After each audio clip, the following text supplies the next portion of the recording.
6월 18일 새벽 예배를 시작하겠습니다. 사도신경으로 우리의 신앙을 고백하시겠습니다. 나는 전능하신 아버지 하나님, 전지의 창조주를 믿습니다. 나는 그의 유일하신 아들, 우리 주 예수 그리스도를 믿습니다. 그는 성령으로 잉태되어 동정녀 마리아에게서 나시고 본디오 빌라도에게 고난을 받아 십자가에 못 박혀 죽으시고 장사된 지 사흘 만에 죽은 자 가운데서 다시 살아나셨으며 하늘에 오르시어 전능하신 아버지 하나님 우편에 앉아 계시다가 거기로부터 살아있는 자와 죽은 자를 심판하러 오십니다. 나는 성령을 믿으며 거룩한 공교회와 성도의 교제와 죄를 용서받는 것과 몸의 부활과 영생을 믿습니다. 아멘. 다 함께 찬송가 325장 찬양하시겠습니다.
오늘 우리에게 주시는 하나님의 말씀은 사도행전 21장 37절에서 22장 11절까지입니다.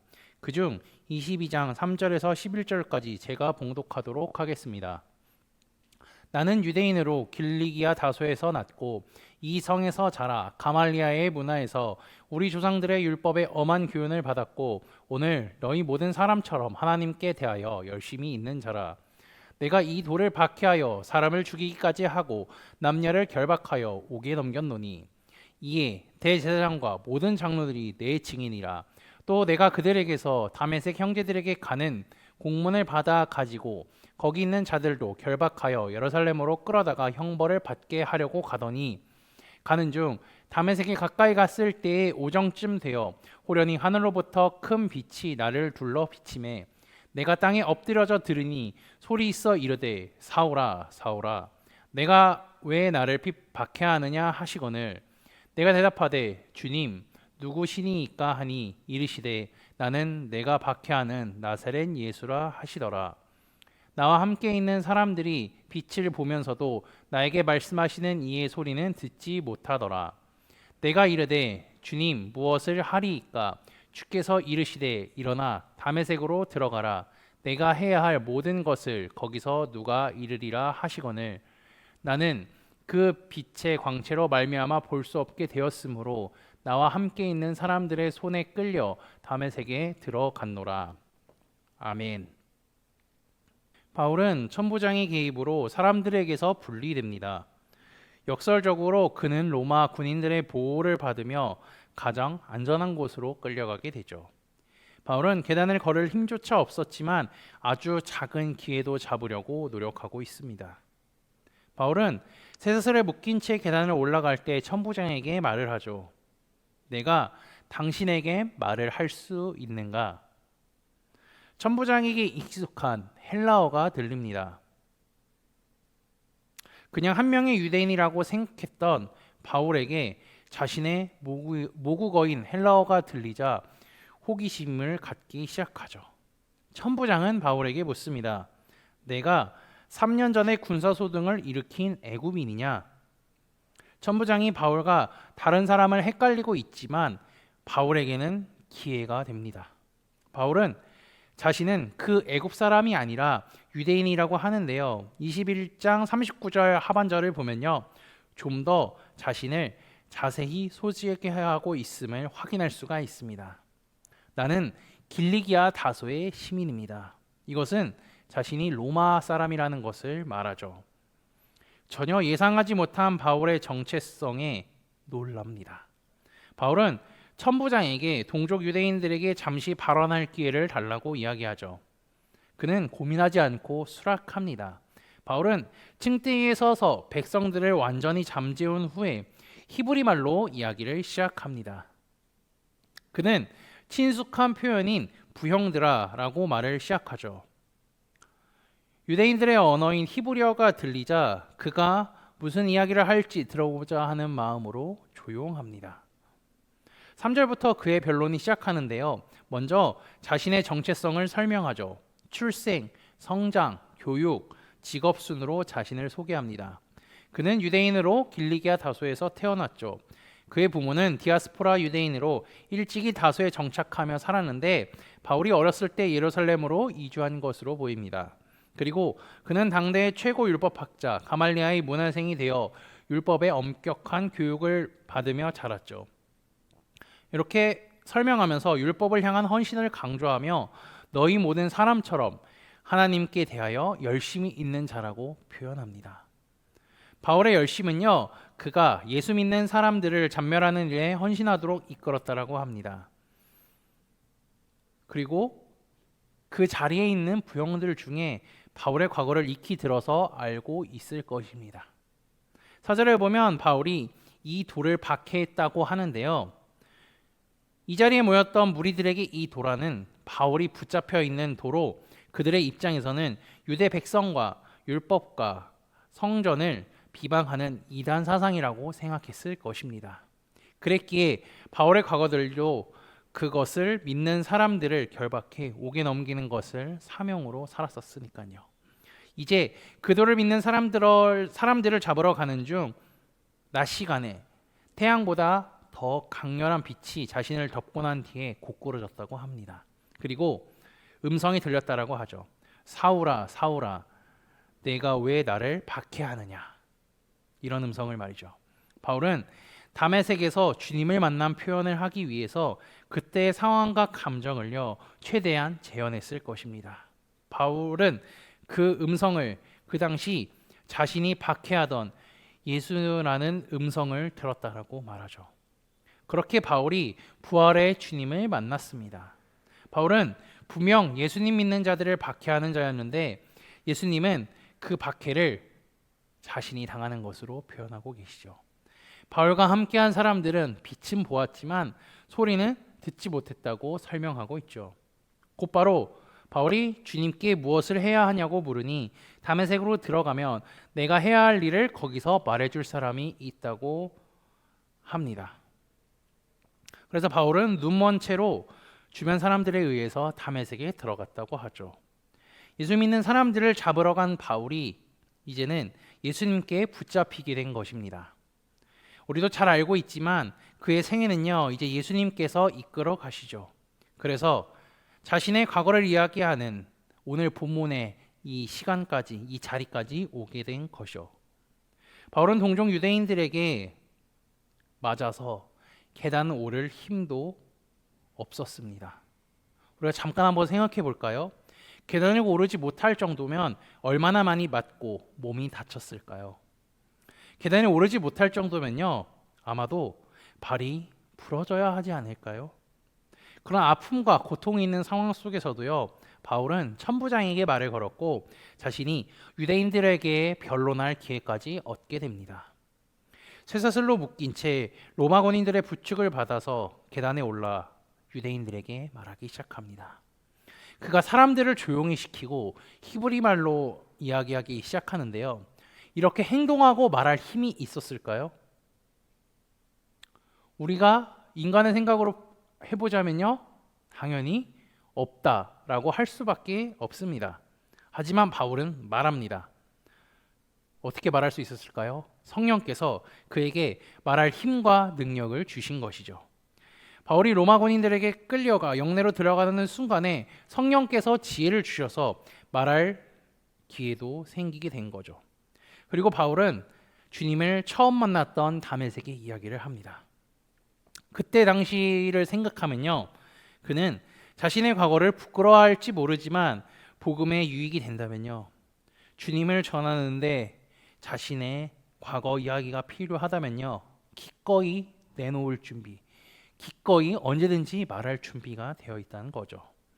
성령의 능력으로 힘있게 자신의 이야기를 합니다. 복음을 전하기 시작합니다. 오늘 본문은 그의 변론의 앞부분이지만 하나님께서 전체적인 상황과 환경, 분위기를 이끌어 가신다고 할 수 있죠. 바울은 성령의 인도하심을 따라 복음을 전하기 시작합니다. 복음을 듣고 주님을 만난 자들은요, 어떠한 상황 속에서도 성령의 인도하심을 의심하지 않고 따라갑니다. 바울이 목숨은 위험한 상황 속에서도 두려워하지 않습니다. 이러한 상황 속에서 바울은 어쩌면 스데반이 생각났을지 모릅니다. 그리고 바울은 자신의 목숨이 위험할 때마다 스데반이 생각이 났을지 모릅니다. 자기가 주님을 따르지 않던 시절에 스데반의 죽음을 보았죠. 바울은 생각했습니다. 그는 복음을 전하다가 당당하게 죽었지. 지금 나도 그렇게 될지 모른다. 그러니 최선을 다해 목숨을 다해 복음을 전하며 살아야 한다라고 생각했을 것입니다. 예수님을 믿는 자들은요, 살아가는 방법 자체가 다릅니다. 세상의 방법이 아닌 하나님의 방법으로 말이죠. 바울은 계속해서 하나님의 방법으로 살아가고 있습니다. 십자가의 길로 말이죠. 그것이 고난이다 할지라도 주께서 함께 하시니 늘 감사할 뿐입니다. 우리는 어떠한 길을 걷고 있나요? 바울이 처한 상황을 내가 겪게 된다고 한번 상상해 보십시오. 바울과 같이 할 수 있을까요? 어렵습니다. 똑같이 할 수 있다고 우리는 장담하지 못합니다. 그렇기에 우리는 늘 인정하고 간구해야 합니다. 하나님, 나의 믿음이 너무나 연약합니다. 온전히 주님을 믿고 신뢰하며 살아가게 하옵소서. 어떠한 어려움이 온다 할지라도 믿음을 포기하지 않게 하옵소서. 바울과 같은 믿음을 주옵소서. 이렇게 우리는 기도해야 하죠. 믿음을 지키고 살아가려고 하면요, 무너지기가 쉽습니다. 믿음을 지키기 너무나 어렵습니다.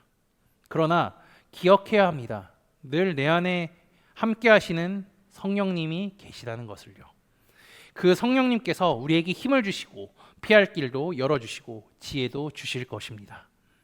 오늘 하루도 내 안에 계시는 성령님을 의지하며 굳건한 믿음으로 살아가는 코너스톤 믿음의 형제 자매들이 되시기를 주님의 이름으로 축복합니다. 다 함께 찬송가 357장 찬양하시겠습니다.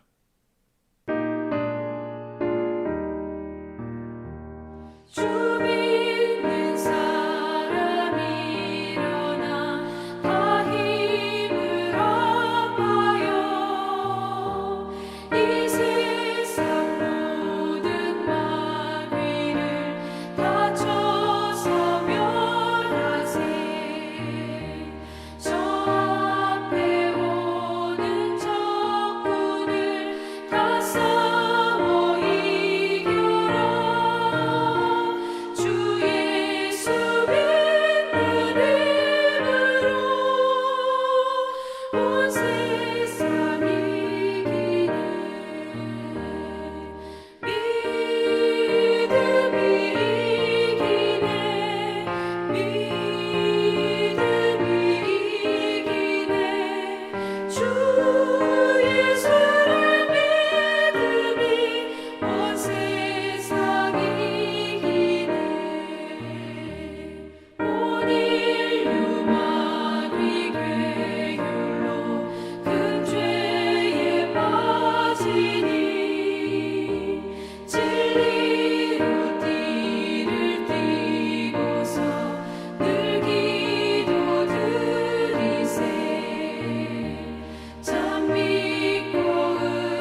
함께 기도하시겠습니다.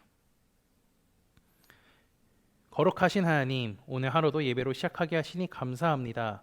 덥고 짜증나는 날씨가 계속되지만 나에게 늘 힘과 능력을 주시는 하나님을 바라보게 하옵소서. 그리고 내 입술엔 감사가 넘치는 삶을 살게 하옵소서. 지난주일 말씀을 기억하며 기도합니다. 예루살렘의 부흥은 깨달은 말씀으로 근거로 한 죄에 대한 자복과 회개가 있었습니다. 하나님께 우리의 죄를 고백하고 회개할 때에 하나님께서 은혜를 주셨다는 사실을 우리는 말씀을 통해 배웠습니다. 하나님, 우리의 죄가 생각난다면 하나님께 무릎 꿇어 기도하게 하시고, 죄로 인해 우리가 억눌려 사는 것이 아니라 주님께서 주시는 자유함으로 말미암아 살아가게 하옵소서. 바울은 복음을 전하기 위해 목숨을 걸었습니다. 걸을 힘조차 없을지라도 복음을 전할 기회를 잡기 위해 몸부림쳤습니다. 성령께서 모든 상황을 인도하시고 그에게 지혜도 주셨음을 보았습니다. 하나님, 세상에서 살아갈 때의 믿음을 지키기가 너무나 어렵습니다. 주님을 믿는다고 하면 핍박을 받기도 합니다. 그때 성령께서 지혜를 주시고 피할 길도 열어주시고 이겨낼 힘도 주시사 주님을 믿는 믿음이 더욱 굳건해지게 하시고 주님을 전하는 삶을 살아가게 인도하여 주옵소서. 내 삶의 목자 되신 예수 그리스도의 이름으로 기도합니다. 아멘. 이 시간 합심으로 기도할 제목들을 나눕니다. 먼저 깨어있는 신앙과 하나님 나라를 사모하고 주님의 다시 오심을 기다리며 살도록 기도하시고, 두 번째는 지금 당하고 있는 어려움을 극복할 수 있는 믿음과 지혜를 위해 기도하시기 바랍니다. 그리고 지난주에 들었던 말씀을 기억하며 기도하시고 교회를 이끌어 가시는 담임 목사님과 사역자들을 위해 기도해 주시기 바랍니다. 오늘 저녁에 있을 사사기 성경 공부와 목요일에 진행되는 여호수아 목회자 세미나를 위해 소그룹 원들을 위해 각자 가지고 계신 기도의 제목을 놓고 기도하시기를 바라며 오늘도 주 안에서 승리하십시오.